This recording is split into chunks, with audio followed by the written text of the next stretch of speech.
All right, people of the iMac community, especially those of us who are dealing with older iMacs like this 2011, 27, maybe you have noticed that your screen doesn't appear as vivid as it once did.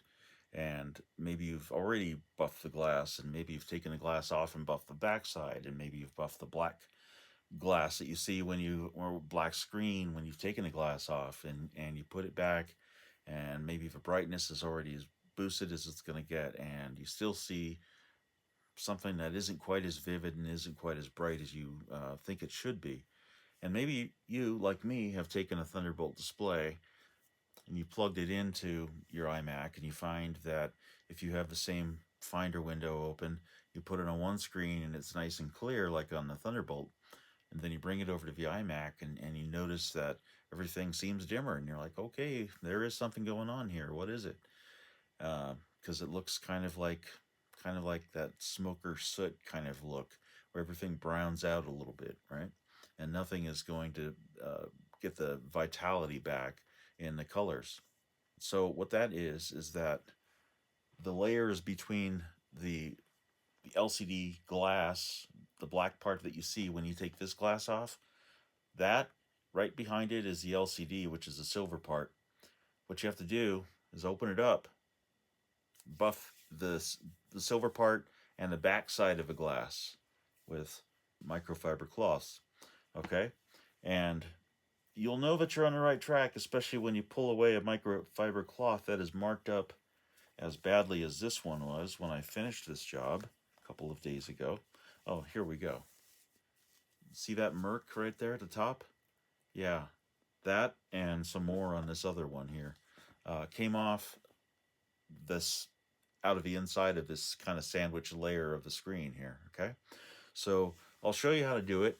Apologies for not being a great videographer. I did just set the iPhone over on the table and let it go, and I had to make something out of it. And I hit a few snags on the way, and I was a little too chatty too. I'm sorry. But the nature of what we're going to do is take the glass off, undo the screws around the screen. There's 8 of them. Those are Torx T10s. Carefully tilt the screen away from the chassis at the top, and the hinge is down here. It's going to rock backwards this at this point here. There's 4 cables you got to get undone. They all come apart a little bit differently. It sucks. One is very short. You have to get it first. And that's the one up here in the very top left as you're looking at it as a user. Then you take the screen off, take the chassis away, go take your compressed air and blow it out for all it's worth. Make sure it's nice, clean environment. Maybe do any mods you want, change out drives or whatever else you'd like to do. But then with the screen, what we have to do is take razor knife and you go around on the back side of the screen and you basically cut the aluminum tape that you see. Certainly have to be careful. And if you feel better about just pulling aluminum tape up, that might be a better plan still. That's what I did. Because you don't want to cut through anything that is kind of hidden behind aluminum tape that's already been burnished down for, a dozen years. Then what you do is you have to take out some screws around the outer edge of the LCD assembly. Now, the LCD assembly is basically 3 primary pieces. Um, One is the screen itself, it's the part with the layers that we're talking about. But then all of that is within a frame. And then that frame itself is framed by 2 different pieces that are mirrored images. They're kind of like a C, if you will. And those are the parts that actually hold it in. So when you're taking the screws out, that's these outer C-shaped brackets, if you will.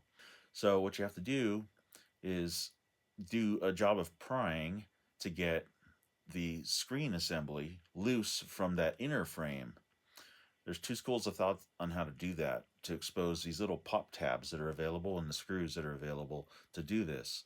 Um, I did this on my first iMac about a year ago, where I took the actual C pieces off, and I kind of wish I hadn't done that because I suppose unless you have a solvent getting in there and loosening the glue, because those things are glued down, they're not screwed down. If you have a solvent loosening the glue, you get a different result, and they probably come off a lot easier. Mine got a little warped, and I don't think it affected things too badly, but it did make me feel like I had kind of screwed up. So better to leave the C parts attached to the frame and then just kind of find the way to leverage what you need to leverage to get the frame pried separate from the LCD panel with its two pieces. So that's a little easier said than done. There's a considerable amount of video that was lopped out because I wasn't going to demonstrate me getting down the wrong road and being frustrated with that. But just know that it's probably better to just go ahead and start prying, and it is supposed to slide off the screen. So this outer frame is supposed to slide off the screen at to a point. It too is meant to be kind of a part that kind of has a book style hinge to it. So you'll need this wide aluminum foil tape so that you can recover and reseal. So this is a job as much of resealing all those gaps again as it is getting in there and buffing the layers of the screen a little bit on the inside of the assembly. Okay, so once you do that, what you want to do is go ahead and check your work by putting it together enough and just kind of snapping it together at this point and placing it in the chassis, wiring it up, turning it on. You do a very thorough inspection of the screen. Did you get all the lint out? Did you get any fur, dust, or any of this other stuff that you didn't see? Of course, you checked it from every angle, but maybe there's some static that draws that stuff into it. Now's your chance to check it out, right? While you've done this kind of mock-up setup. You don't have to really button it in. You just have to check it. And you take it off again, unless you got it right. Take it off again, and then you go in there and wipe it down again. Remount it, test it all again, right? Turn it on, fully wired up again. And if you got lucky, good on you. You take it off one more time. Now you can get your tape out, and you can just start smothering the back of this thing with tape. And basically, anywhere you had cut, anywhere you find a seam that seems like it's going to lead to any leakage going into these components again, you go ahead and cover that up. So there's only a handful of screws once you're down there in the screen assembly. There's a few that are on kind of the control, the electronic side where there's you got the cable connectors and some other wires running around there. There's just a few small screws, and most of the screws are around in the hardware around the outer part of the brackets and the frame. So once you get that all sealed up with tape, and even in the frame, right, with the tape overrunning the screen itself, you may as well just do everything you can to eliminate any possible leakage point. Get it back in the chassis, put a screw in this time if you're quite sure you've gotten it cleaned out. Just check it all over one more time, and then probably just go ahead and place all the rest of your screws in and call it done. So you don't have to do any SMC resets. You don't have to do any NV RAM resets. None of that kind of thing.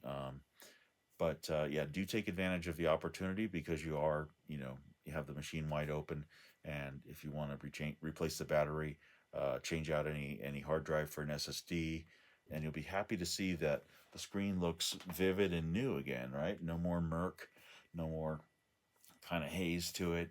It'll appear very nice, and when you put it next to your Thunderbolt display, chances are it'll look so much more like they belong together. So good luck with that.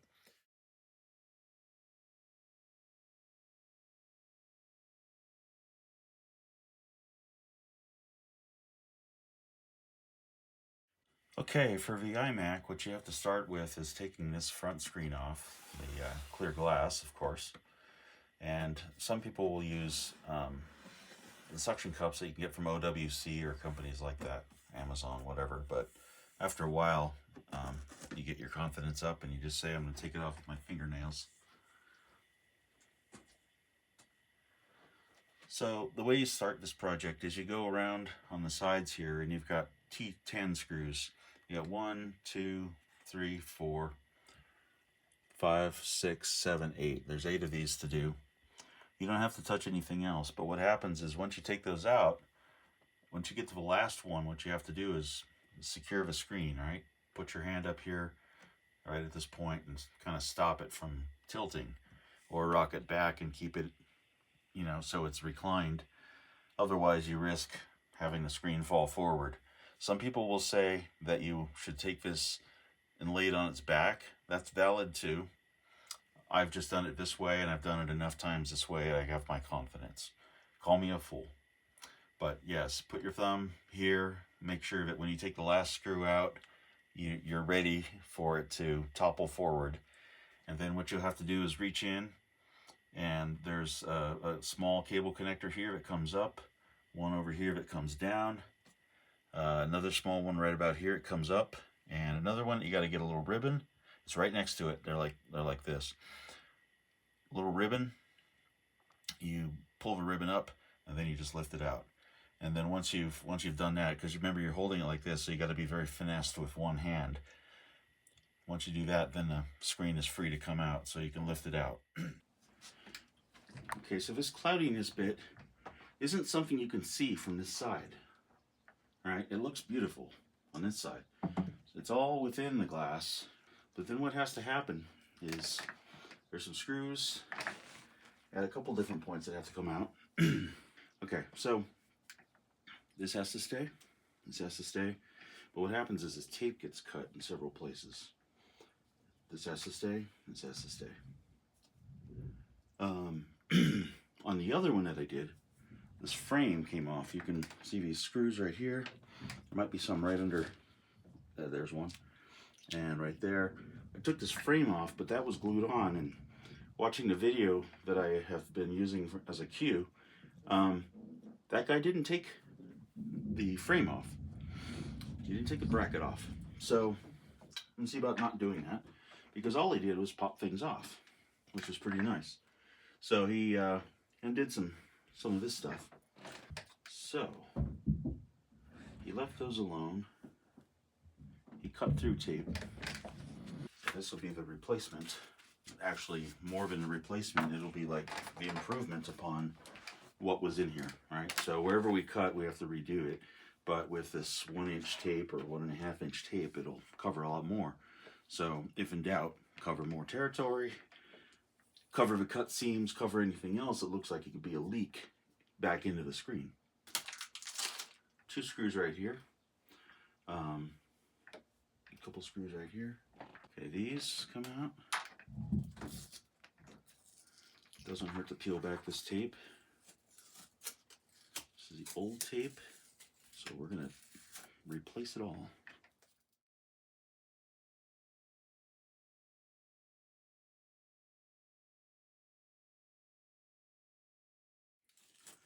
As the fellow in the first video that I've been consulting has said, if you spend about $20 or something on some tape, maybe a cloth, and some time, you can do this on your own. Otherwise, Apple wants, on a 2011 now, they wouldn't want to do it at all. It looks like he made his probably several years ago. But on 2011, they don't know you. But unfortunately, the all-in-one kind of approach makes it difficult to get into and do anything with. But it's still possible. It's not so impossible that you should be terribly discouraged by it. So I think what happens here is these screws come out, and then you separate the frame from the screen, which itself is just sitting in there.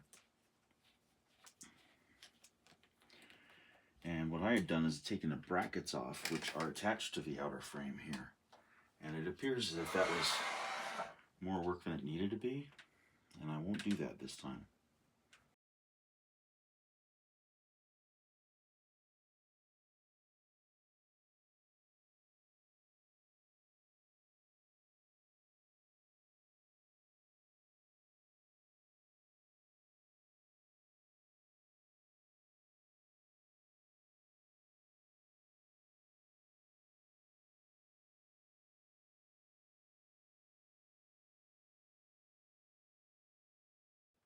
I think what I might have to do here, I'm take these off because I think this might regulate something.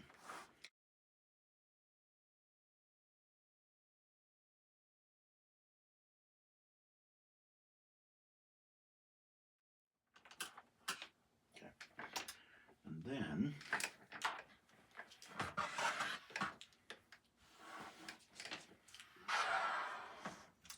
right along here, you got the kind of screen-looking pads here. These you need to bring off at least enough to get to the screws beneath. Let's see what's over here. Okay, so these wrap around, so you want to be a little careful without lifting them up. And then what happens is underneath here is some points where the pop tabs will appear. So these need to be pulled down at least. Yeah. Okay, right along here you got a screw hole, then you got a little pry tab opening here. So these pry tabs, there's 1, 2, 3.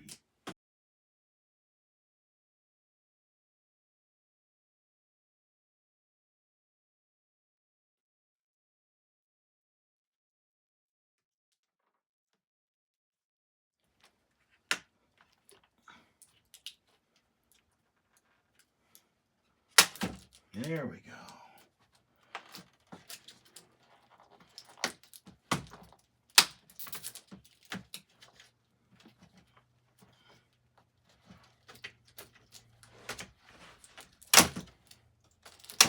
There we go. Okay.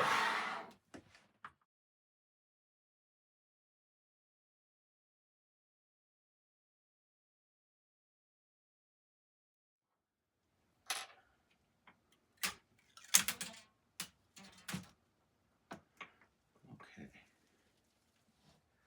So, what we do is take the rough, coarse one here. Let's turn it back down there where it belongs. That was difficult, man. Okay. Wow. First wipe. Very, very gray.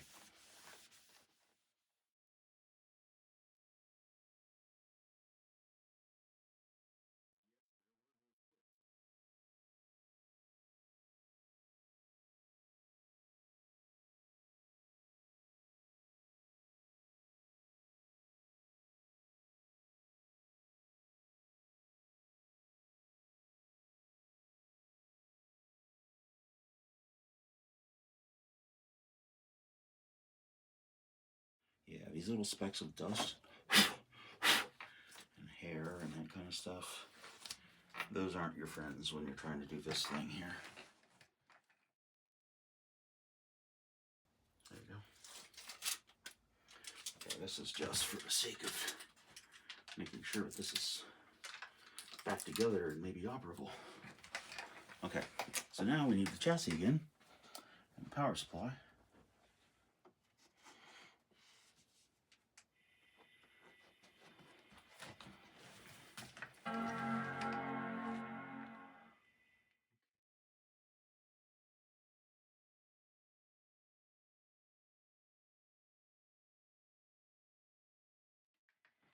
There is a bit of fur. There's like a little bit right there, right around there. It's not terrible.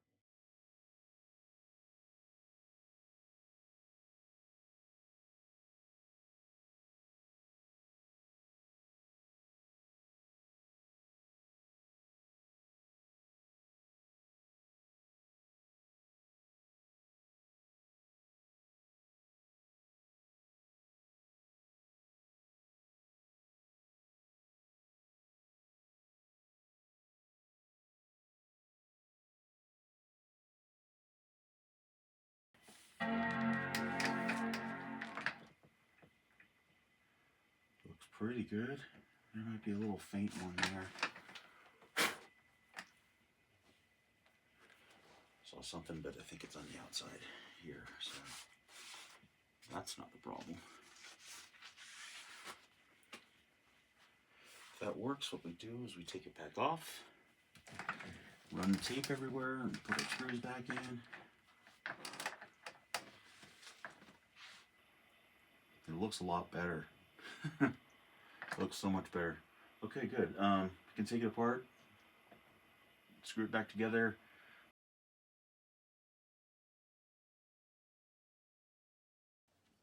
And in this case, overkill is the order of the day. These screws will be covered up by foil. Basically, foil is going to line every freaking seam that I've been working on, overlapping things that it didn't even overlap. Right here, there was tape, but gonna make sure it's all covered.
Okay.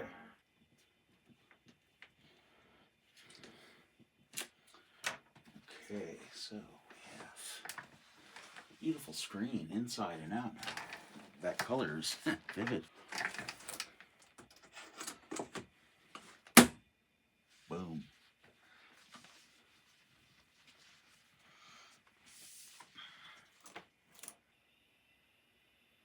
I can dig it.